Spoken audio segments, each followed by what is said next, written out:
Hello everyone and welcome to Fiction Friday. Today we have episode 12 of The Squire. I hope you enjoy it. Cole crouched above a little creek and watched as the doe approached, head up, ears pricked.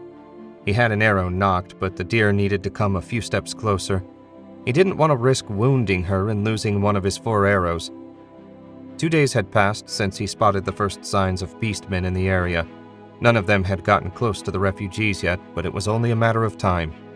They needed to pick up the pace, but the weakest members of the group could only go so far, so fast each day. The risk wasn't great enough that hard choices were necessary. He shook his head. At this point, he doubted the group had the will to do what they had to for the majority to survive. They'd become too close, like a family.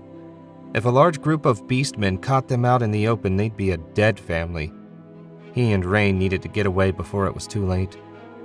The doe lowered her head to drink, and Cole tightened his grip on the bowstring. He eased the arrow back. The fletching had almost touched his ear when the doe's head popped up and she bounded out of the clearing. Cole shifted his gaze in the opposite direction. Something had startled her, and judging from the way she ran, it wasn't him. A moment later, a pair of wolfmen loped into the clearing. Damn it! He'd only gone a mile from their last camp to hunt this morning. The wolfmen couldn't help but stumble on the refugees at this rate. He didn't have a choice. He loosed the first arrow and had the second on the string before it hit. The first wolfman went down clean, an arrow in its throat. He rushed the second shot and hit the other wolfman in the gut. It howled, but didn't go down, instead running into the bushes. Cole tossed the bow aside and ran down the bank, drawing his sword from its borrowed sheath as he went. If the wolfman escaped and reached its comrades, they wouldn't have a chance. Cole smashed through a thicket and found the wolfman limping away, grasping its stomach. He charged. The wolfman heard him coming.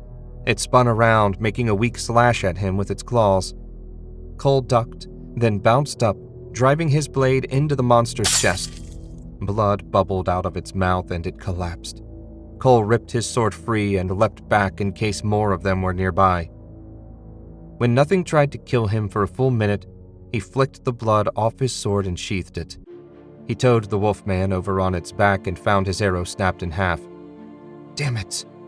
Now he only had 3, assuming the arrow in the first body was salvageable. He collected the first arrow without damaging it, and cleaned up in the brook before turning back toward the refugees. The beastmen were getting too close. They were running out of time. Rain spotted Cole approaching the group. They still had hours to go before the noon break, and judging from the look on his face, he had bad news. She patted Colt on the shoulder and went to see what had the Squire so worked up. We need to move faster. She kept her distance and listened as he spoke with Ged. The scowl on Cole's face said his news was worse than she'd thought. We're going as fast as we can, Ged said. The wounded and the kids can't go any faster. It's only 4, perhaps 5 more days to the keep. Our luck's held this long, we can make it a few more days. We'll be quiet and no more fires. I killed 2 wolfmen not more than a mile from our last camp. It won't take them long to stumble on our trail, and when they do, they'll catch us. If we leave the wounded, we can move twice as fast. The adults can take turns carrying the kids if need be. Rain's eyes widened when she heard Cole suggest leaving some of them behind. How could he even think such a thing? She stepped closer. We can't do that. It wouldn't be right. Cole looked at her, and though he didn't say it, she knew what he was thinking. When did she start caring about a bunch of commoners? The truth was, she didn't exactly remember when it happened. A week ago, she wouldn't have given these people a second thought. But after spending time with them, eating with them, holding Colt's hand and watching him wince with each step the litter bearers took, struggling to live another day, they were her people in a way no one ever had been. Your sister's right. Ged sounded more disappointed than angry. I won't leave any of my people behind for the beastmen to kill. Cole sighed, and for the first time since that moment when he watched his mentor die, Rain thought he looked bereft. I wasn't suggesting we leave them for the beastmen to kill. He walked away. Rain watched him until the full meaning of his last words reached her. She ran after him, reaching him a short way from the slowly trudging refugees. Rain grabbed his arm and spun him around. "You meant to kill the wounded ourselves, didn't you?" Cole looked into her eyes and seemed much older than his 17 years. The pain she saw knocked all the anger out of her. "Yes, Princess, that's what I meant. Ged can't face it. I understand that.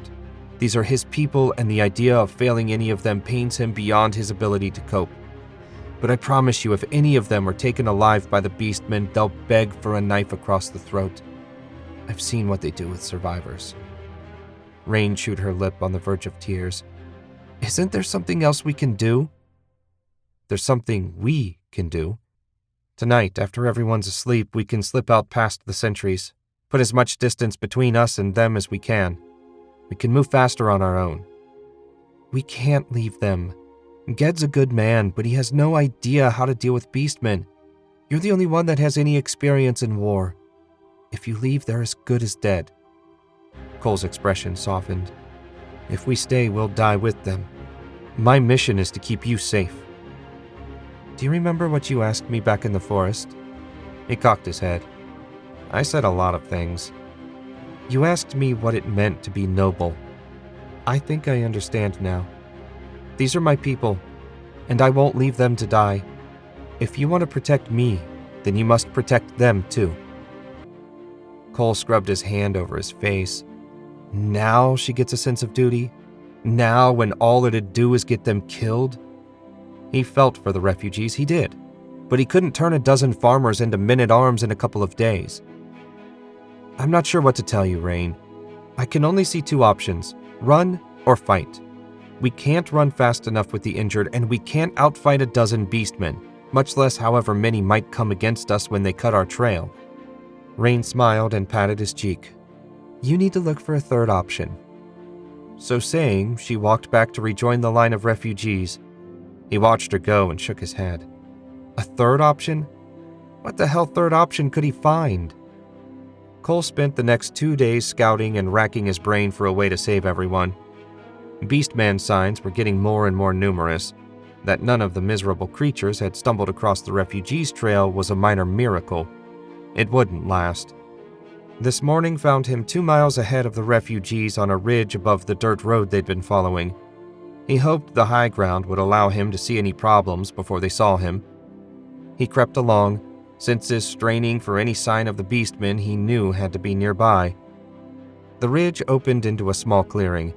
Cole dropped to his stomach. In the clearing, milling around as though waiting for orders, were a dozen massive boarmen. Their scouts must have found the refugees' trail, and instead of a direct assault, they planned an ambush. In a couple of hours, the refugees would pass right under their noses. Boarmen tended to be the stupidest of the clans, so he assumed a Saberfang would arrive soon to give the ugly brutes their orders. Cole circled the clearing, never taking his eyes off the monsters in front of him. He needed to get back and warn the refugees, but first he wanted to check out how much opposition awaited them. Cole made a full circle around the clearing, but found no more beastmen. Not that a dozen boarmen would need help dealing with the refugees. He expected he'd find another group waiting on the opposite side of the trail, but Cole didn't dare take the time to check. He slipped silently away from the clearing. When he felt he had enough distance between him and the beastmen, he ran. It took Cole less than an hour to run back to the refugees. He found Ged in his usual place, leading the column. The older man frowned as Cole approached. It appeared he'd lost any goodwill he'd enjoyed with the group's leader. Well, some people didn't like to hear the truth. Nothing to be done about it now. "Cole," Ged said when he got close enough. "They found us. About a mile up the road, I found a dozen boarmen waiting in ambush." "Only a dozen?" Cole shook his head. Clearly, Ged had never seen what a single boarman could do. "I promise you, a dozen is twice as many as they need to kill us all. We need to move off the road, swing around the ambush. Is there anywhere we can hole up, somewhere defensible?" Ged shook his head. "I don't know this area well. I've been up and down the road dozens of times, but I've never explored the woods." "I know a place." Hal joined them at the head of the line. "There are caves near the river that way." He pointed northeast. "Big enough to hold everyone?" Cole asked. He shook his head. "Well, I'm not sure. Colt and I were kids when we found them. They seemed big at the time, but a kid's idea of big and an adult's aren't the same. Cole looked at Ged. We don't have another choice. If we can hide for a day, maybe they'll go hunt up another group. There's bound to be more survivors hiding out somewhere. Ged chewed his lip. Cole didn't know what he was thinking about. The options were about as bleak as possible. Die now, or run, hide, and probably die later. All right, we'll go to the caves. I hate to leave the road, but I don't see any other choice. I'll go ahead and check them out. Cole turned to Hal. Can you lead the others? I remember the way. Cole looked for Rain and spotted her watching from a little ways away. He wanted to offer some sort of reassurance, but he had nothing. Cole found the river first, if a 4-foot wide, 10-inch deep trickle counted as a river. He followed it half a mile before the bank sloped upward and turned into a rocky ravine. If there were any caves, they had to be in this area. He climbed a rough, steep trail. How they'd get the injured up it, he'd figure out later. Along the trail, he found a pile of stones. He bent down for a closer look. It appeared like someone had piled the rocks up on purpose. He took the pile apart, and on the bottom stone found an engraving of a pair of crossed swords. His eyes widened. That was the symbol of the Knights of Corinthia. He'd looked at it every day for the past 6 years over the entryway to their hall. He replaced the stones and continued on. What had the order hidden out in the middle of nowhere? Whatever it was, Cole hoped it would help him get out of this mess. The path never went in a straight line and climbed all the time. He kept his eyes open for another rock pile and found it a couple 100 yards from the first marker. He didn't bother checking this time. Instead, he kept moving on the assumption he was still on the right path. At the end of the trail, a waterfall thundered down a steep cliff. Behind it, the broken outline of a cave. Colt's brother hadn't mentioned a waterfall, so this might not be the right cave, but he'd seen no others, so he kept going. The waterfall chilled him and soaked him to the bone when he stepped through. Carved into the wall, he found another pair of crossed swords.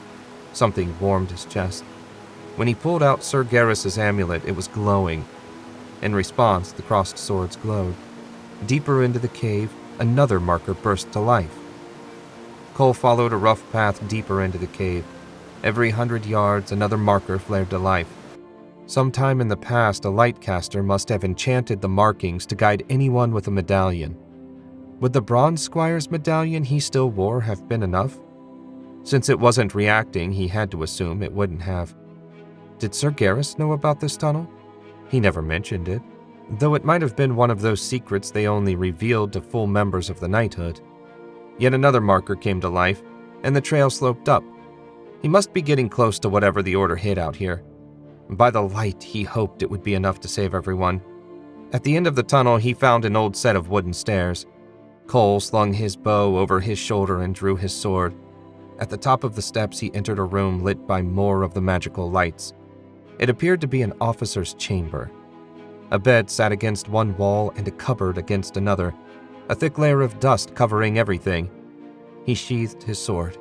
Nothing had been here in a long time. A simple wooden door led out of the room and into a hall lined with doors. Cole checked the first room and found 2 rows of bunk beds. The next room held swords, spears, and crossbows, all old, but they appeared to be in working order. This place felt like an army barracks. At the end of the hall, he came to yet another door. This one led into a large open courtyard. A few small, scrubby pine trees had grown up over the years. The wall of sharpened logs looked sturdy enough. He climbed a set of stairs up to the walkway that circled the wall. He looked out over an expanse of forest that stretched as far as he could see in every direction. How they'd kept the kill zone around the fort from growing up, Cole had no idea, but he was glad they'd managed it. All the trees looked mature, so he couldn't guess how long ago the knights had built the fortress. Perhaps during the last Beastman invasion 200 years ago. Maybe longer than that. It was clear lightcasters had spent a good deal of time warding the fort for it to have withstood the test of time so well. One thing was certain. If he could get the others here, it would make a good place to hole up for a while. And, if those crossbows worked, It would be a good place to kill some beastmen. Thanks for listening to this week's episode of Fiction Friday. If you liked what you heard, you can find more of my fiction on my website, jamesewisher.com. Please consider liking, subscribing, and sharing with anyone else you think might enjoy the show. Until next week, goodbye.